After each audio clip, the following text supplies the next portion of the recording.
Hello बच्चों, good morning. मैं Manikpuri sir, हमारे यूट्यूब चैनल एजुकेशन हब में आपका मैं स्वागत करता हूं।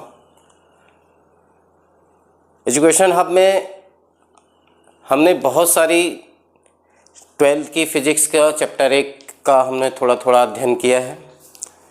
आज हम उसी के सिलसिले को आगे बढ़ाते हुए आज हम वैद्युत द्विध्रुव के बारे में पढ़ेंगे।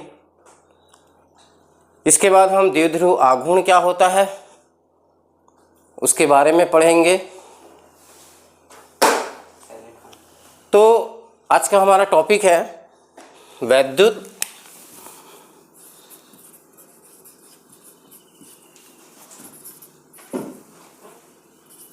द्विध्रुव। आज का हमारा टॉपिक है वैद्युत द्विध्रुव। तो ये द्विध्रुव हम इसको वैद्युत, जैसे वैद्युत लिखा है, ये इसको विद्युत द्विध्रुव भी कहा जाता है। वैद्युत मतलब विद्युत, द्विध्रुव जिसके दो ध्रुव होते हैं। तो दो ध्रुव अर्थात हमने ये सकते हैं कि समान परिणाम के दो विजाती आवेश, इसका हम परिभाषा लिख सकते हो वैद्युत द्विध्रुव। दो समान परिणाम अर्थात यहां लिख सकते हो दो समान परिमाण के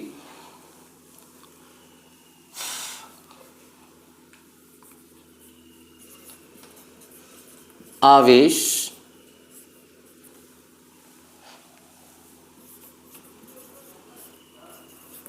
एक दूसरे से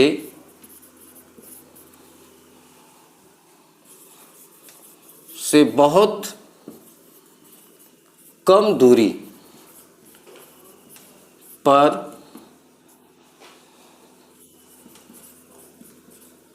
होते हैं, जिसे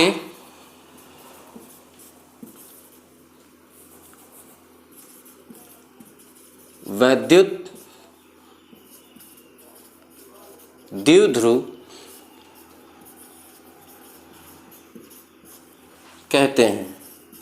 तो यहां पर हमने ये देखा कि दो समान परिणाम के, यानी उसका जो परिमाण होता है, जैसे मान लेते हैं यहां पर एक प्लस क्यू आवेश है, मान ले यहां पर दो आवेश है, इसको प्लस क्यू और एक दूसरा आवेश बहुत जिसकी दूरी कम है, जैसे ये Q1 हो गया, दूसरा होता है यहाँ पर Q2, ये हो गया माइनस आवेश। तो इनकी जो दूरी है, ये दूरी जो होती है वो बहुत कम होती है, लगभग इसको हम लोग कह सकते हो कि 2a के बराबर। कितने के बराबर कह सकते हैं हम लोग इसको? 2a। यदि इसकी दूरी देखिए, ये 2a, ये 2a के बराबर होती है। तो इन दोनों परिणाम में तो समान है, इनका परिमाण जो है वो समान है, किंतु वे बहुत एक दूसरे से अल्प दूरी अर्थात कम दूरी पर होते हैं, तो जिसे हम वैद्युत द्विध्रुव कहते हैं। अब इसी में हम ये कह सकते हो,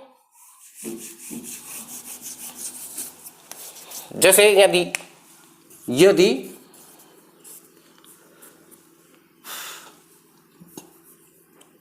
Q1 और Q2 दो समान परिमाण के दो आवेश हैं।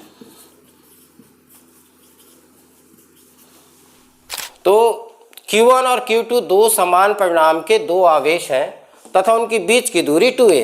तो हम इसको कैसे दर्शा सकते हैं? यहां पर ये मान लेते हैं, यहां पर यहां पर ले लेते हैं एक प्लस क्यू आवेश और इससे कुछ ही दूरी पर एक दूसरा आवेश माइनस क्यू। तो यहां पर ये देखिए, यहां एक आवेश हो गया, यहां दूसरा आवेश, और दोनों के बीच की दूरी कितनी है? 2a। तो इस तरह से यहां पर हम लोग 2a लिखे। तो ये इनकी दूरी जो है बहुत अल्प दूरी है ये। तो जब अल्प दूरी होती है तो इसे हम इस प्रकार के जो युग्म जो बनाते हैं उसे हम लोग द्विध्रुव कहते हैं। युग्म, एक युग्म बन गया, प्लस और माइनस का एक युग्म बना, तो ये क्या कहलाता है आपका? यहाँ पर द्विध्रुव कहलाता है। दूसरा हम इसका एग्जाम्पल में ले लेते हैं, जैसे उदाहरण,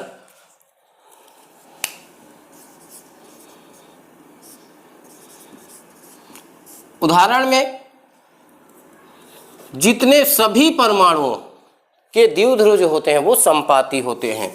तो यहां लिख सकते हो सभी परमाणुओं में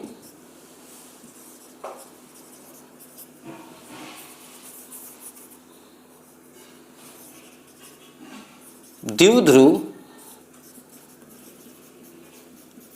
संपाती होते हैं। अब यहां पर देखो संपाती होना अर्थात इसका केंद्र पर प्लस और माइनस दोनों एक ही जगह पे संपाती होता है। जैसे हम लोग यहाँ पर हाइड्रोजन का ले लेते हैं, ये हाइड्रोजन, नाइट्रोजन, ऑक्सीजन, ये सारे जो परमाणु हैं तो यहाँ पर सभी परमाणुओं में द्विध्रुव जो होते हैं वो संपाती होते हैं।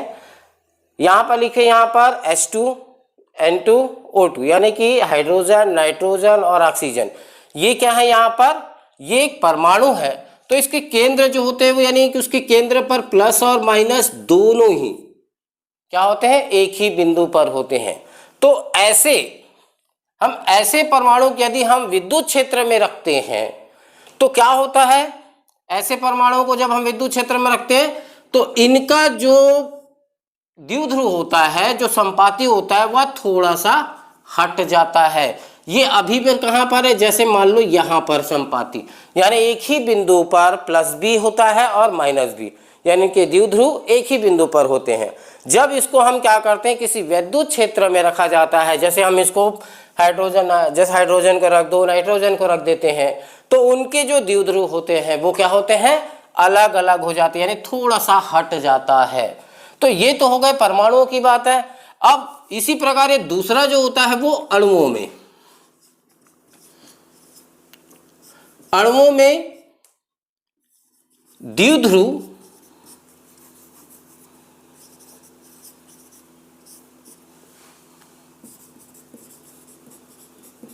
संपाती नहीं होते।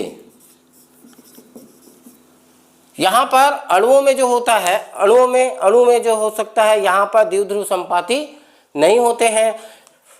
जैसे यहां पर आप देख सकते हो H2O, HCl,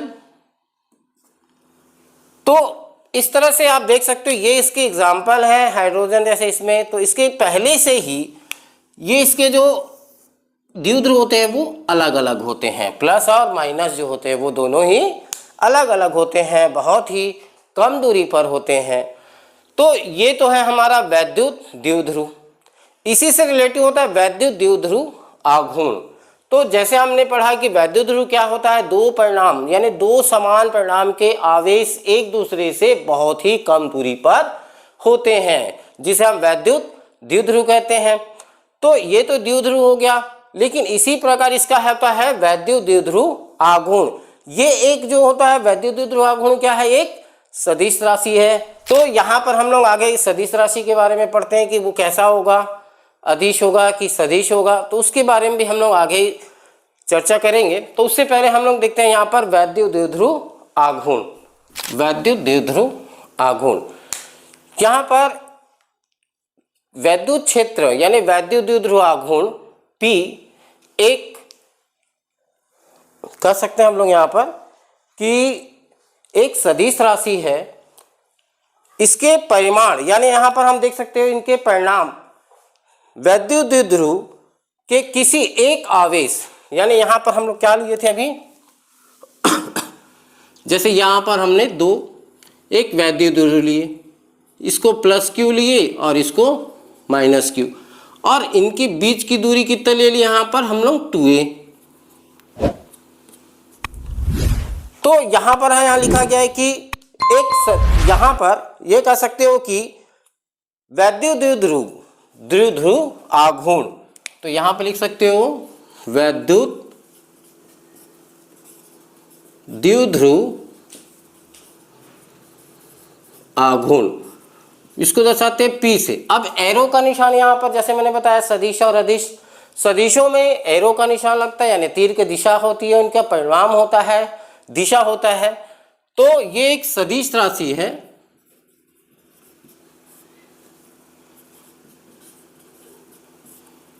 ये क्या एक सदिश राशि है। तो वैद्युत ध्रुव के किसी एक आवेश, यानी यहां पर कितने आवेश हैं? 2 आवेश। वैद्युत द्विध्रुव के एक आवेश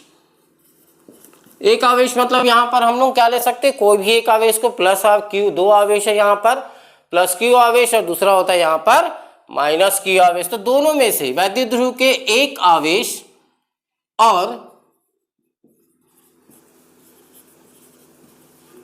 उनके बीच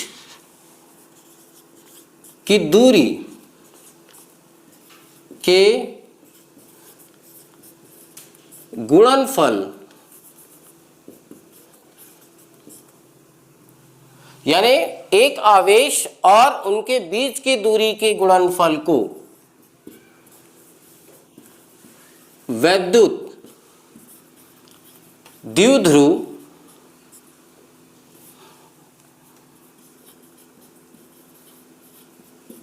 आघूर्ण कहते हैं।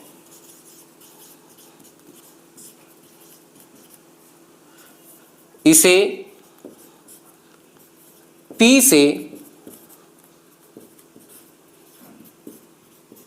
प्रदर्शित करते हैं। तो यहां पर आप देख सकते हैं कि वैद्युत द्विध्रुव आघूर्ण है क्या। तो यहां पर हम देख सकते हैं कि वैद्युत द्विध्रुव आघूर्ण एक सदिश राशि है जो वैद्युत ध्रुव के एक आवेश, यानी प्लस क्यू और माइनस क्यू में से कोई एक आवेश और उनके बीच की दूरी कितनी है यहाँ पर? 2a। तो यहाँ पर बीच की दूरी कितनी लिखी गई? यहाँ पर 2a के गुणनफल, यहाँ पर q और 2a के गुणनफल को वैद्युत द्विध्रुव आघूर्ण कहते हैं। इसे P से प्रदर्शित करते हैं, यानी यहाँ पर हम लिख सकते हो वैद्युत द्विध्रुव आघूर्ण, इसको हम लोग P से दर्शाए। एक आवेश यानी Q, यहां पर दे दिए इंटू 2a, या P बराबर 2QA।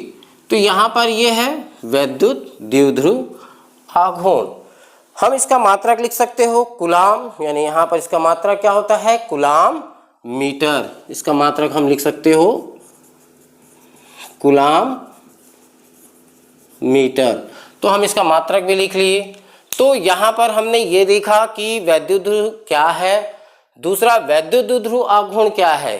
ये एक दो जो अलग अलग युग्म बनता है, उसमें जो आवेश हैं, जैसे यहाँ पर 2 आवेश हैं, तो दोनों आवेशों में से कोई एक आवेश, क्योंकि आवेश तो दोनों का क्या होता है, ये परिणाम जो होता है वो समान होता है। तो आप यहाँ लिख सकते हो वैद्युत ध्रुव के समान आवेश, यानी परिणाम के समान आवेश के एक आवेश या उनके बीच की दूरी, यानी हम अपने शब्दों में भी इसे वर्णन कर सकते हैं। तो यहाँ वही लिखा गया है कि एक आवेश और उनके बीच की दूरी के गुणनफल को हम वैद्युत ध्रुव आघूर्ण कहते हैं। यानी P बराबर Q इंटू में 2a, एक आवेश हो गया और उनके बीच की दूरी हो गई। तो या तो हम इसको P बराबर में 2QA लिखा जा सकता है। तो इस प्रकार, और इसका जो मात्रक है कूलाम मीटर लिख सकते हो। आप यहाँ लिख सकते हो, यहाँ पर वैद्युत द्विध्रुव आघूर्ण का मात्रक कूलाम मीटर आप लिख सकते हो। तो हम यहाँ से इसको हम क्या लिखेंगे? कूलाम मीटर होता है। तो इस तरह से हम यहाँ पर वैद्युत द्विध्रुव आघूर्ण को जाने। विद्युत द्विध्रुव क्या होता है, वैद्युत आघूर्ण क्या होता है। तो अगर इससे रिलेटिव, अगर आपको इन दोनों से रिलेटिव क्वेश्चंस अगर आपको पूछनी है, या कुछ डाउट होता है, या कुछ समस्या होता है, तो हमें कमेंट्स कीजिए, साथ में शेयर कीजिए। जितनी बातें आप हमसे शेयर करेंगे, कमेंट करेंगे, तो तो हम आपके प्रश्नों का उत्तर भी आसानी से दे सकते हैं। अगर आज की टॉपिक आपको पसंद आई होगी, अच्छा लगा होगा, तो लाइक कीजिए और अधिक से अधिक सब्सक्राइब कीजिए।